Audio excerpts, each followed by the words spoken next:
Paolo, as a team that's trying to get better on the offensive end of the floor while also trying to maintain a top 3 defense, how do you not sacrifice the energy that you're giving on the defensive floor in order to keep that same energy on the offensive end?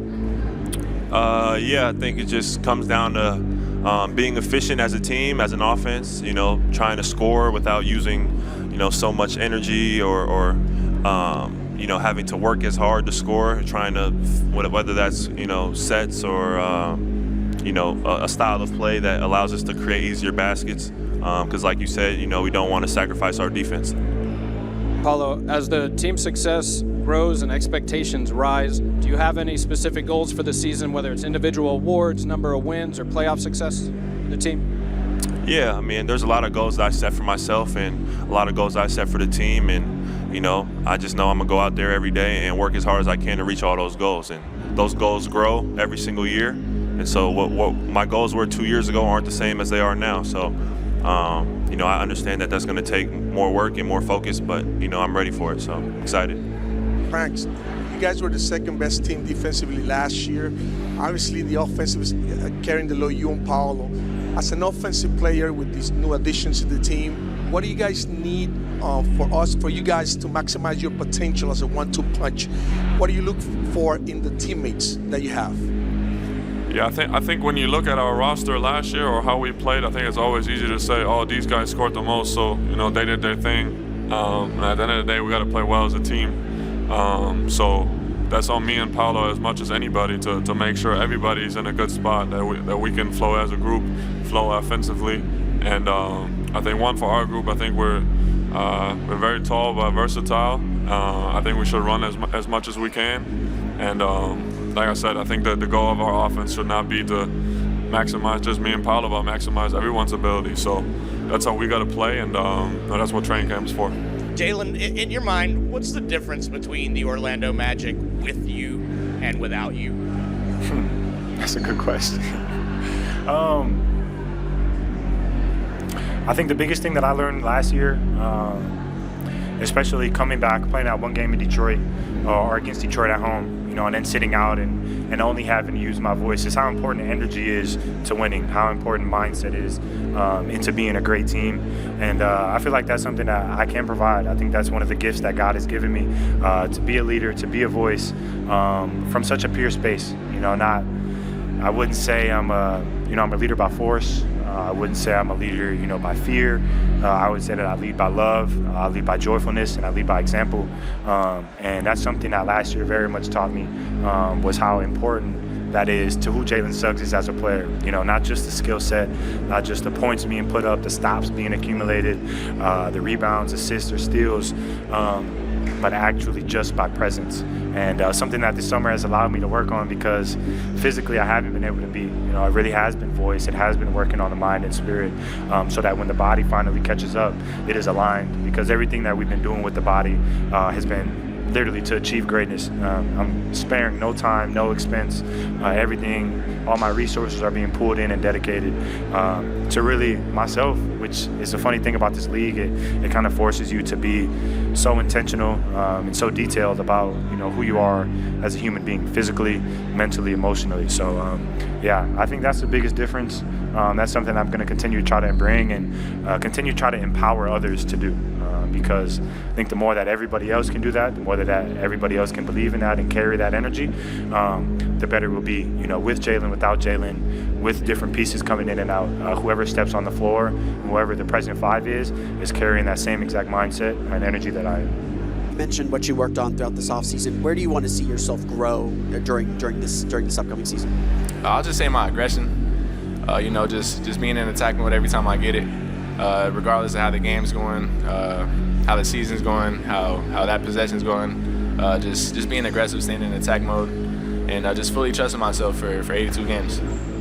AB, a lot of the conversation nationally about this team is you being an X factor. How do you kind of relish that opportunity, and what do you think that looks like for you this year? I think it just looks like me being more aggressive, just pretty much as simple as that. Being more aggressive on offense, on defense, looking to make more plays, and yeah, just turning it up, and fully trusting myself and living with whatever happens.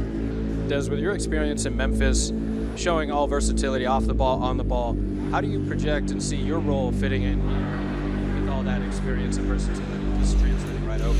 Yeah, I mean, that's kind of what last year and a few of the previous years in Memphis had taught me, that regardless of situation, I'll be able to have an impact. You know, I'm willing to do whatever, however the team needs or sees fit. So I'm confident, you know, being thrown in just about any situation on the court on both sides of the floor. How critical was their performance in the playoffs last year, kind of beginning that confidence with how key you were in game plan that series? Yeah, you know, that playoff series, you know, I definitely started to tap into feeling like myself a little bit. Not saying I wasn't feeling like myself throughout the year, but you know, I was battling an injury a lot of people didn't really know about. I just was playing through it or whatever.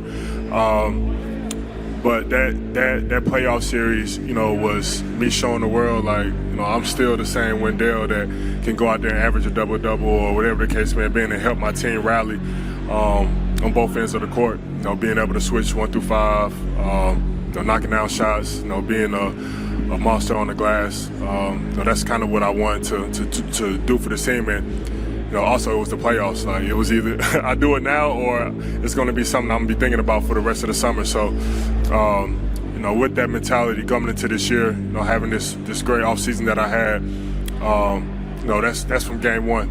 Game one, I have to, and that's what I'm holding myself to, that standard is game one, I got to play like that throughout the whole year, and then going into the postseason, continue to play like that. Proud of him. Look at this. Yeah, we see Rhonda is yelling right now. When you think of what Paolo has been through.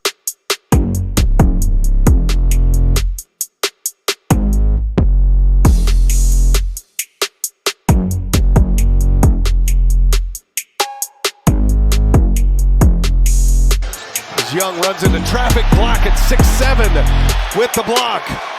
Caldwell Pope leaves it for Anthony Black, and the shot is pure.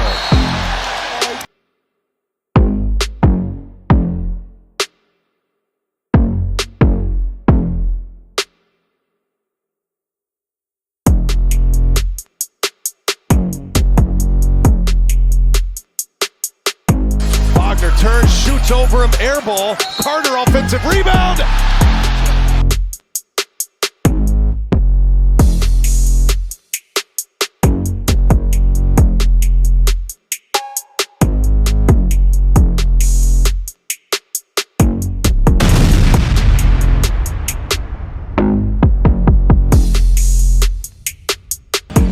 Franz Wagner, there's a gap. He drives into it. Around the zone, the cut.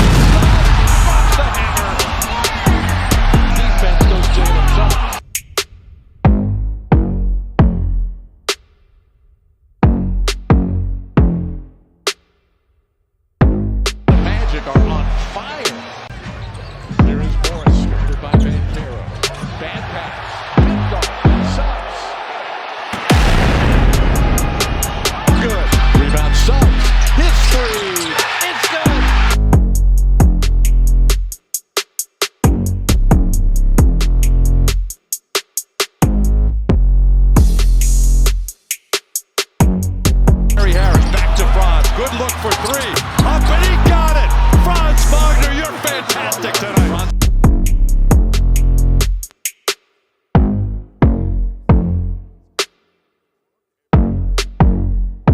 On the road, go for the W. Let's see, Franz Wagner surveys the landscape. Looking for help. Shot clock down to 5. He's going to go for the win. Shot is up and he got it. Franz Wagner.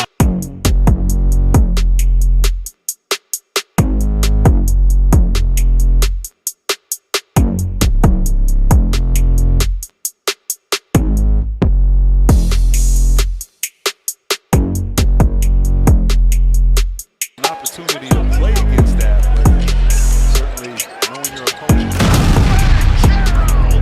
With the poster.